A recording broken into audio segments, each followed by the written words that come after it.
Hola, buenas noches, ¿cómo se encuentran?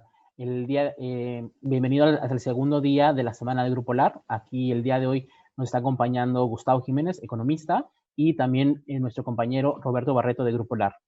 Muchas buenas noches, Gustavo. Buenas noches, Roberto. Buenas noches. Buenas noches. Gustavo Jiménez es un consultor y profesor de finanzas y gestión pública. Tiene un máster en dirección financiera, administración pública y derecho administrativo económico, y actualmente profesor de dos universidades importantes del país. Antes de tocar el tema del día de hoy, me gustaría presentar el proyecto de LAN, que es quien patrocina el en vivo del día de hoy.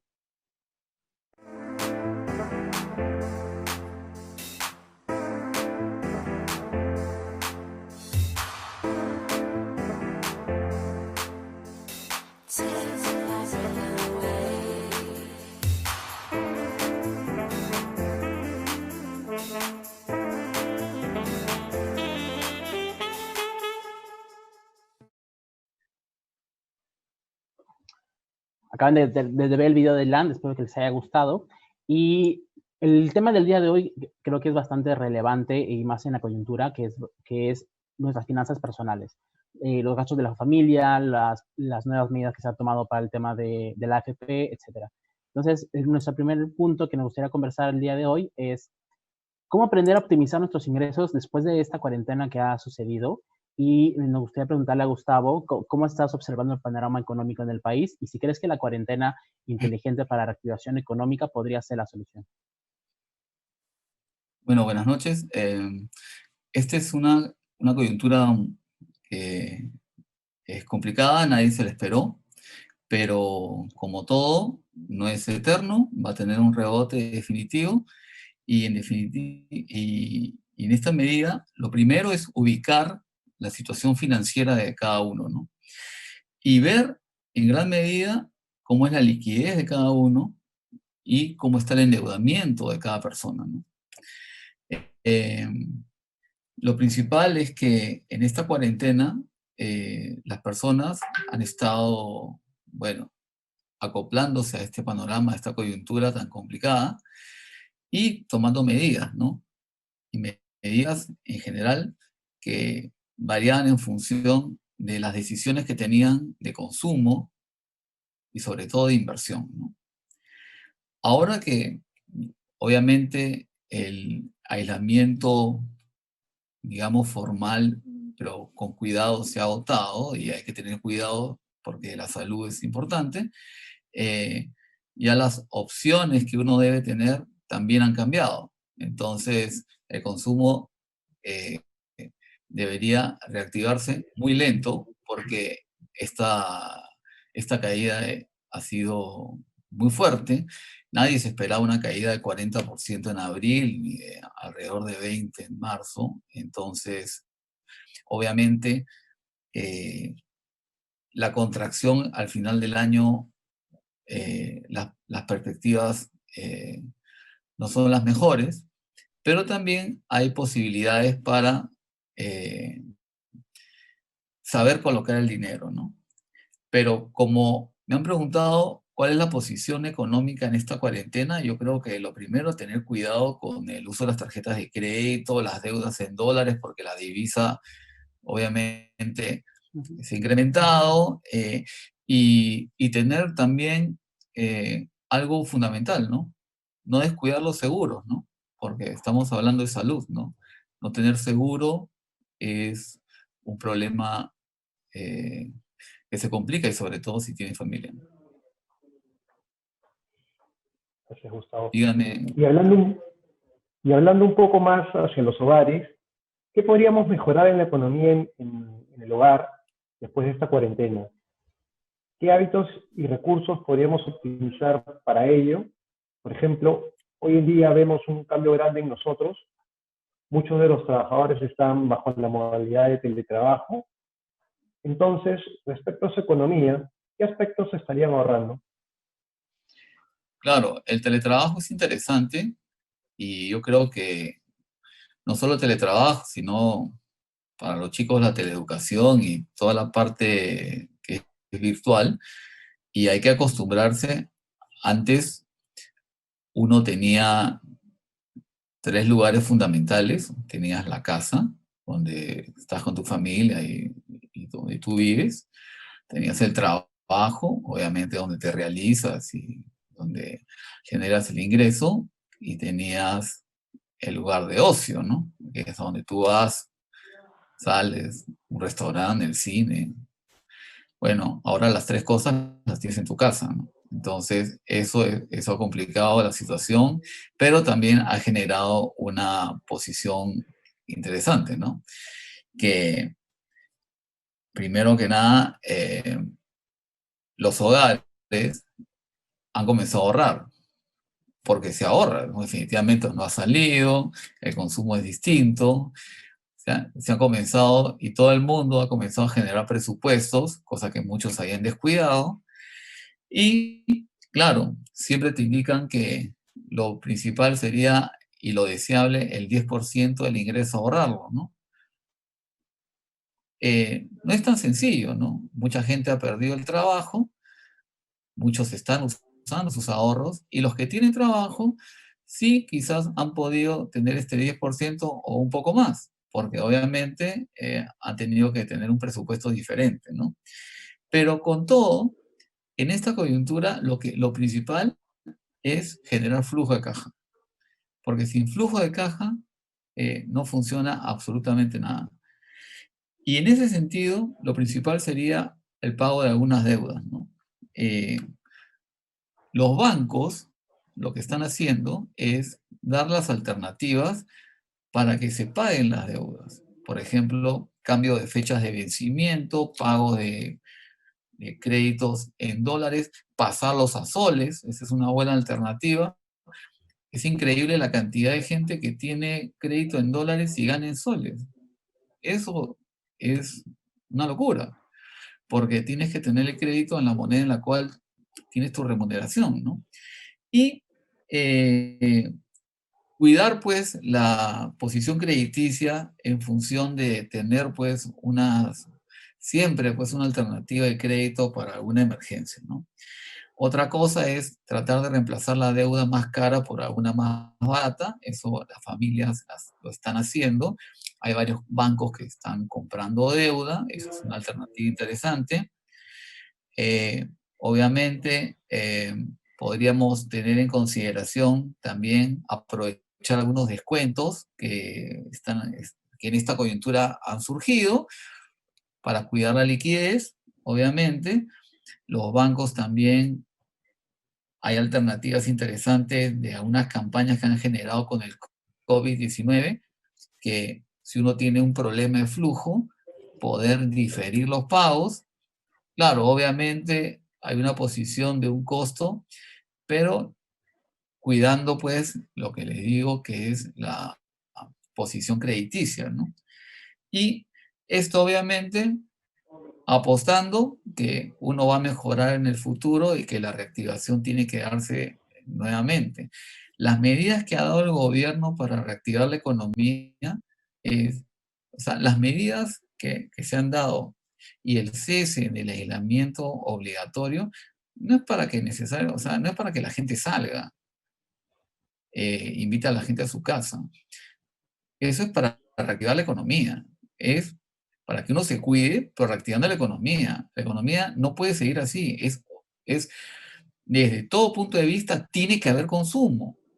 O sea, si uno ve las cifras de desempleo en Lima Metropolitana, del INEI, o sea, las formales, son bien serias, son altas.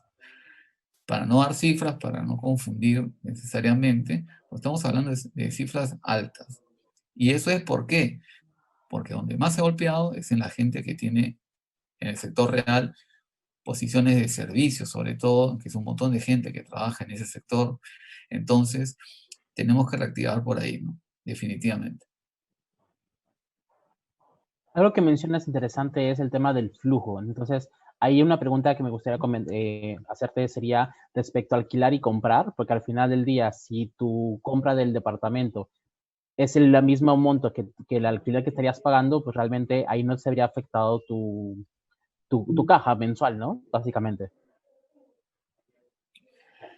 Bueno, la inversión si uno tiene la liquidez, siempre es buena. Es más, hoy por hoy, si uno tiene la facilidad, lo primero que uno ha visto es que han comenzado las constructoras nuevamente a operar. Entonces, Claro. la posición hipotecaria es una inversión muy interesante. Siempre. Como les digo, esto no es eterno. O sea, esta es una crisis que ha sido terrible, pero nosotros estamos apostando a que, obviamente, claro, el Banco Mundial y una serie de entidades están indicando una contracción de alrededor del 12% este año, pero el próximo año vamos a tener un rebote importante, arriba del 6%. Y definitivamente lo que va a pasar es que, obviamente, todo va a continuar. La inversión hipotecaria, ya sea para alquiler o para vivienda, siempre es una buena opción. Vale, muchas gracias, Gustavo. Y dentro de todo este esquema, lo que has comentado dentro de las medidas que ha tomado el gobierno, hay una pregunta sobre los que están trabajando y que son dependientes, o bueno, algunos también independientes que han trabajado antes, pero que con esta nueva ley que se ha decretado por el gobierno del 25% de la AFP, ¿crees que es importante su retiro? ¿Cómo invertirlo? O quizá, si es mejor dejarlo ahí, ¿cuál sería tu postura en ese aspecto? Lo que sucede es que hay dos puntos de vista importantes. El gobierno ha indicado, el gobierno ya había dado una ley para retirar el 25% para la adquisición de vivienda. Y si vamos por ahí, yo creo que esa es una alternativa bien interesante, ¿no? Porque da facilidades para retirar el 25% y poder acceder, pues, a la compra si es primera vivienda. Eso es lo importante, ¿no? Ahora, de lo otro, el 25% para generar flujo, tampoco, o sea, es una buena alternativa si uno está con un flujo complicado, ¿no? Pero tampoco es que puedes retirar un monto, el 25% total, ¿no? Hay que tomar en cuenta cuánto puedes retirar también, ¿no? No es mucho, es alrededor, para libre disposición, bordea los 12.000 soles aproximadamente, ¿no? No es mucho. O sea, De hecho, si eso vas es a una, optar por el 25%, definitivamente es para vivienda. Y además, lo que sucede, si mezclamos las dos, por ejemplo, imagínate, ¿no? Tener, no sé, pues, imagínate 40.000 soles, retiro el 25%, me dan 10.000 soles, y solo me quedaría de esos 30.000 el 25% para vivienda, ¿no? Ahí sí estaría sacrificando mi primer 25% por algo que es mucho más seguro que la inicial de un activo, ¿no? Claro. Por ejemplo. sí. De hecho, esa es una muy buena pregunta que has hecho, Iván. Yo me acuerdo que en el año 2016, cuando ya existía esta ley del retiro del 25% que mencionaba Gustavo para el tema de la primera vivienda, yo pude retirar esa cantidad y bueno, pues me sirvió mucho en ese momento para amortizar una deuda que yo tenía en vivienda y prácticamente me redujo bastante la cuota y opté por tomar esa decisión. Sin embargo, ahorita, digamos, hay que tener cuidado, Gustavo, porque de repente algunos que retiren la plata de la AFP, como esta ha bajado, digamos, rentabilidad, de repente en ese momento, si lo retiran, podrían estar realizando su pérdida. ¿Cómo ves eso, de acuerdo a la coyuntura? O sea, si yo tengo la necesidad de retirar ese 25%, porque bueno, lo necesito porque mi situación está complicada, lo voy a hacer. Pero para aquellos, digamos, que no tienen esa necesidad de retirarlo para uso propio, ¿tú crees que es una buena alternativa en este momento retirar ese 25% para poder invertirlo en la compra de un bien, por ejemplo, de un inmueble? De un inmueble, pero claro, para un inmueble sí, si tienes la liquidez para sostenerlo, por supuesto. Lo que te digo es que si retiras el 25% y, y definitivamente lo estás usando son montos diferentes. son montos distintos. Lo que sucede es que, en el ejemplo que te di de 40.000, o sea, en vez de haber retirado los 25, el 25% por primera vez, que eran 10.000, por ejemplo, yo hubiese agarrado el 25% de los 40.000 para la primera vivienda, ¿no? O sea, la diferencia es sustancial. O sea, si uno no tiene la necesidad de gasto corriente, obviamente la inversión es la otra alternativa, ¿no? Eso es. No retirarla por gusto. Ahora, si tú me dices que va, va a ir directamente a la rentabilidad del fondo, claro, por supuesto. Y sobre todo de qué fondo es, ¿no? O sea, de qué tipo de fondo es, ¿no?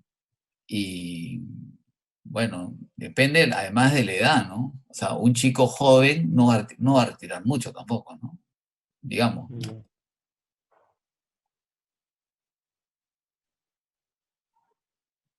Gracias, Gustavo. Y de las siguientes preguntas que habíamos considerado era el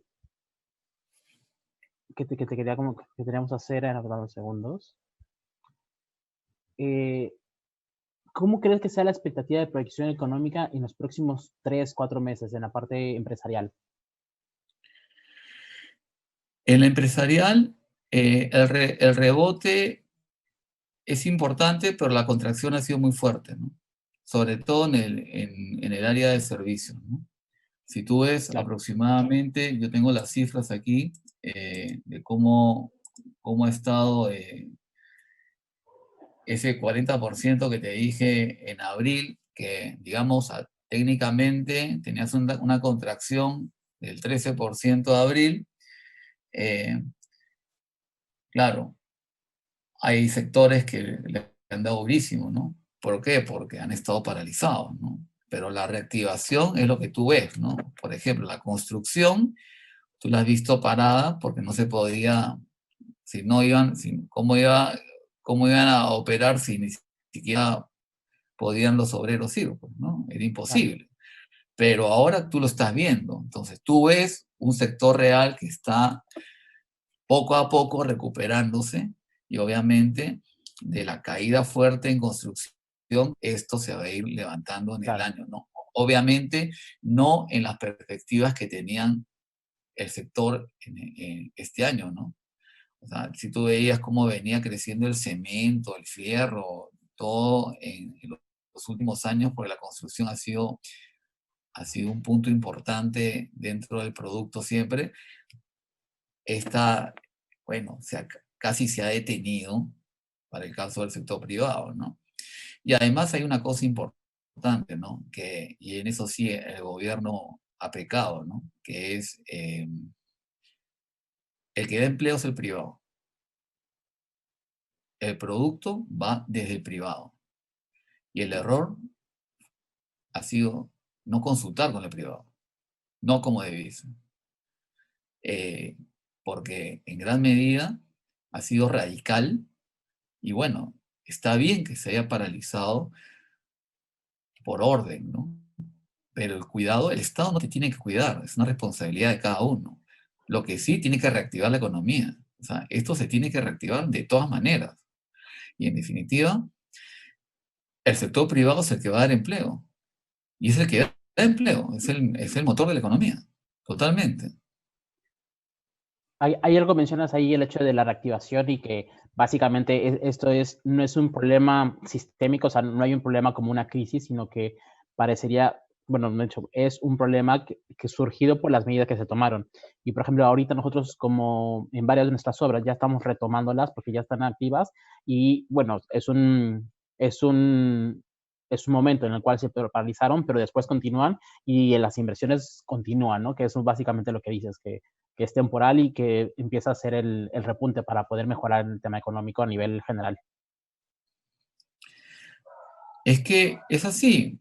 El sector privado, y hay posiciones importantes, la construcción es uno de ellos, la manufactura es otro, el comercio es otro. Obviamente, en ese sentido, y sin tomar en cuenta los sectores grandes, ¿no? Como minería, etcétera, ¿no? O sea, no estamos tomando en cuenta eso, estamos viendo el sector que es más cercano a la gente, ¿no? El caso de construcción, además que tú lo puedes ver, ¿no? Eh, y además es obvio, ¿no? Porque tú ves construcciones en varias partes de Lima que se habían quedado a la mitad y ahora estás viendo que lo primero que ha pasado está siendo más dinámico, ¿no? Entonces, por ahí va a venir el crecimiento.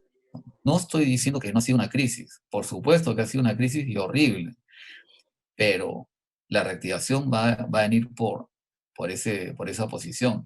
Y además porque eh, el apalancamiento para el caso inmobiliario siempre ha sido una opción interesante, siempre. Y además uno lo ve, o sea, las construcciones que están viniendo, que se están dando y los proyectos, el déficit inmobiliario todavía es bien alto. O sea, no es que sobran las casas, no es mentira. O sea, no es así. Lo que sucede, claro, los proyectos se están dando y en definitiva es un proceso que este año va a ser un poco lento, pero va a tener un rebote el siguiente año y obviamente los proyectos se van a dinamizar. Esto no es eterno, ¿no? O sea, uno no va a apostar a que la crisis va a seguir de esa manera, ¿no? Obviamente hay que tener cuidado, pero definitivamente nadie está diciendo que el siguiente año, o sea, yo no he visto ninguna proyección que dice que el 2021 vamos a caer. Claro. No, no, yo no he visto ninguna. Yo lo que he visto es que este año es espantoso, que tenemos mil problemas, que tienes gente que te dice, el propio gobierno, ¿ah? El propio gobierno te dice una cifra que no es nada alentadora, entre 10 y 12%, y los privados te dicen que puede llegar hasta menos 20%. Pero todos te dicen que el próximo año la cifra es positiva. Eso te da un aliento interesante. Claro. Algo que mencionas mucho es que esta coyuntura, pues, sí, de todos modos, aún existe una demanda importante de inmuebles. Y creo que eso también lo vemos reflejado porque ahorita las inmobiliarias, incluyéndonos, estamos haciendo promociones porque queremos reactivar esa parte, pero algo importante que, y de hecho nos preguntan bastante las personas es, oye, por el momento por el cual estamos pasando, hay mucho descuento, me van a descontar 20%, cosas así.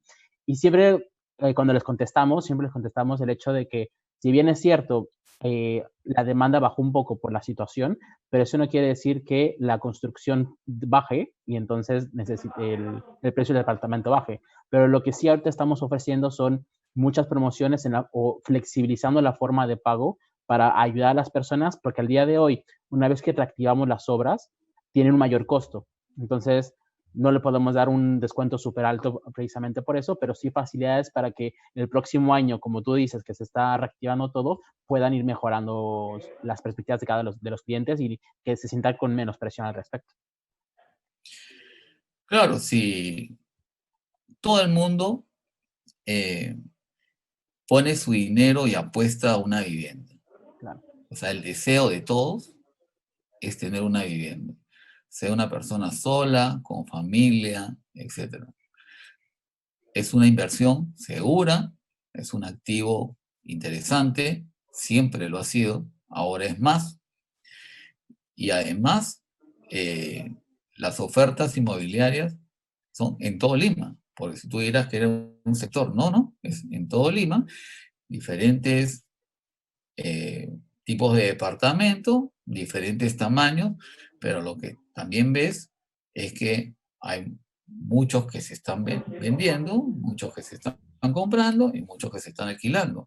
Obviamente, tú puedes ver que por zonas y por momentos no se vende o no se alquila, pero bueno, la gente también está tomando decisiones importantes ahora, ¿no? Si tú tenías un plan en enero para poder invertir o para poder consumir o para poder hacer cualquier cosa, todo está cambiando, tomando decisiones. Y eso depende mucho de la reactivación. Claro, ahí está involucrado también cosas que también son exógenas como el tipo de cambio, etcétera, ¿no? Pero los créditos son en soles, ¿no?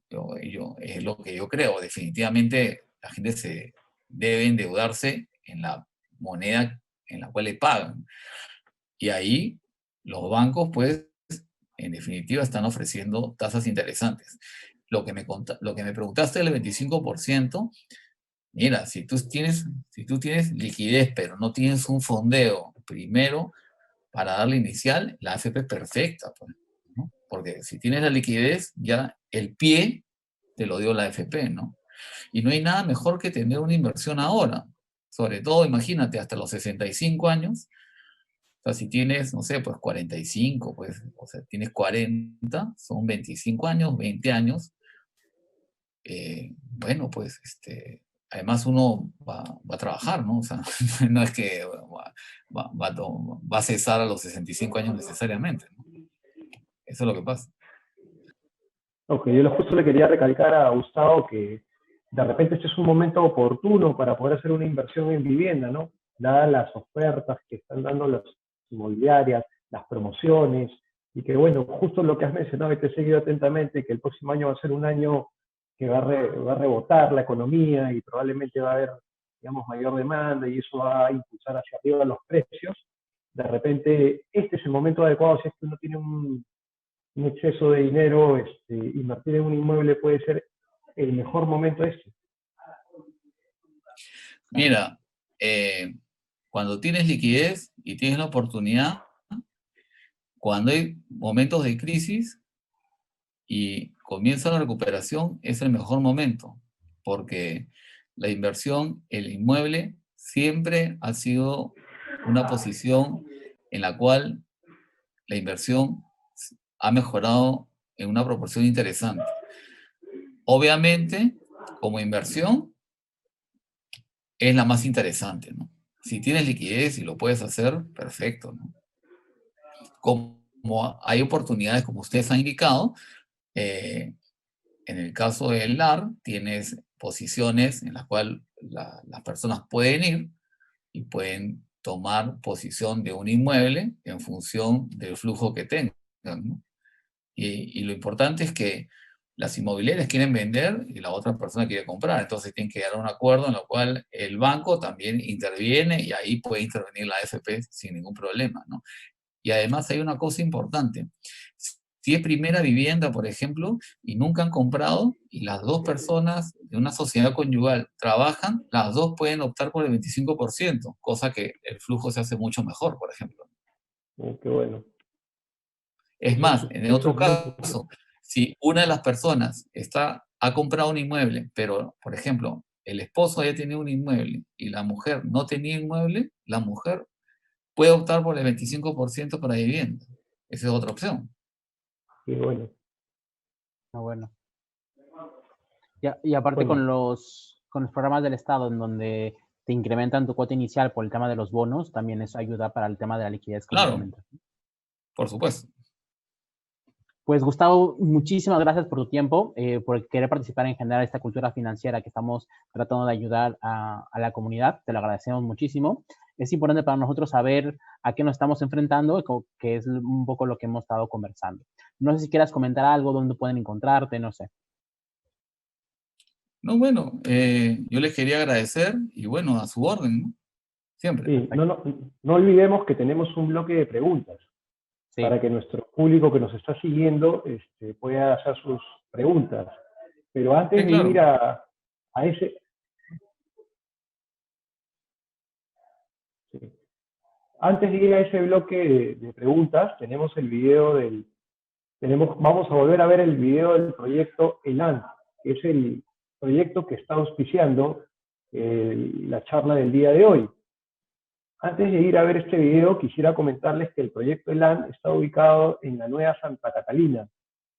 Es una zona muy importante de La Victoria, está cerca a la Vía Expresa, está en Canadá con Vía Expresa, tiene una fortaleza muy grande que es la accesibilidad al proyecto. Estamos ahí nomás del Metropolitano y en la Avenida Canadá pasan innumerables líneas de microbuses. Es un proyecto que tiene departamentos de 1, 2 y 3 dormitorios, tiene excelentes acabados y muy buenas áreas comunes. Y bueno, los invito a ver este video antes de ir al bloque de preguntas.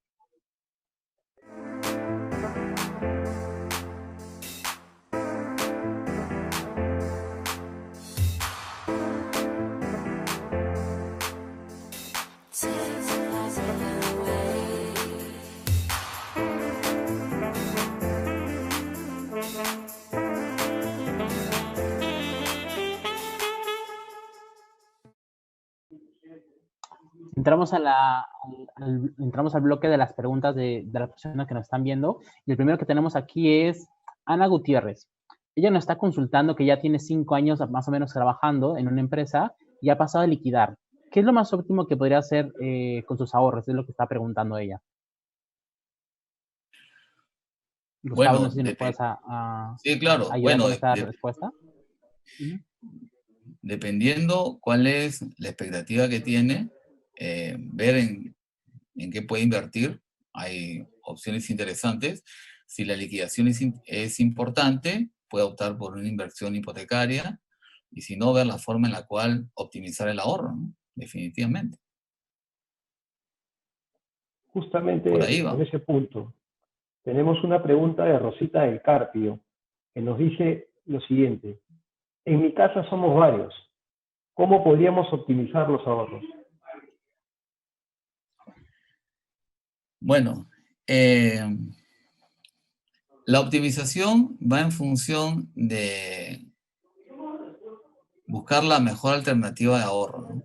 Ahora, la mejor alternativa está en el instrumento del mercado que genere la mejor tasa, ¿no? Y hay instrumentos importantes, ¿no? Instrumentos novedosos que le pueden dar en función del monto un retorno interesante, ¿no? Obviamente, si, les repito, ¿no? No va a ser el retorno que uno podría conseguir en función de la compra de un inmueble, porque el inmueble siempre va a tener un retorno mayor, ¿no? En ese sentido, ¿no? Hay gente que opta por pasar los ahorros en dólares y jugar a la especulación. Bueno, pues es altamente riesgoso. Otros, mucho más conservadores, lo meten en fondos mutuos, pero tendrían que ver qué tipo de fondo mutuo es, porque no necesariamente van a ganar. Algunos ganarán, algunos no, porque no sabes el futuro, no sabes la renta variable o fija en la cual está determinando el ahorro, ¿no? Otros optan por un plazo fijo, con un premio en algunos bancos, y otros, pues, como les digo, optan por una inversión en algún activo, ¿no? Por ahí es el ahorro. Y también existe ahí, Gustavo, el hecho de que mucha gente que ahorita a lo mejor ya compró su departamento y tiene deuda, ¿no? Que es lo que llega a pasar mucho. Y dicen, oye, ¿qué liquido? O sea, tengo mi tarjeta de crédito, tengo un préstamo personal y tengo un crédito hipotecario. Entonces te dicen, oye, me acaba de llegar este dinero que podría ser que acaban de liberar parte de su AFP, pero te dicen, ¿qué deuda voy liquidando? Entonces, ahí, ¿cuál es tu sugerencia? Siempre la deuda con mayor tasa. Que La que tenga normalmente en este mayor caso tasa. son las de las tarjetas, ¿no? Básicamente. Claro, por importante es que tenga flujo, ¿no? Para poder Claro, tener la posibilidad de no tener problemas, sobre todo con el crédito hipotecario, que siempre es de muy largo plazo, ¿no? claro. Y de hecho, por ejemplo, Entonces, con eso le da flujo, pues. claro, y de hecho seguro muchas personas también están pensando en comprar un departamento aquí a unos meses y ahorita que tienen cierta liquidez pueden empezar a hacer eso para poder incrementar su capacidad de endeudamiento a futuro y poder acceder a un crédito hipotecario. O simplemente para que su caja sea un poco más holgada, ¿no? En esta situación. Claro, matas la deuda la deuda más cara, o Ujú, reemplazas la deuda de dólares por soles, claro.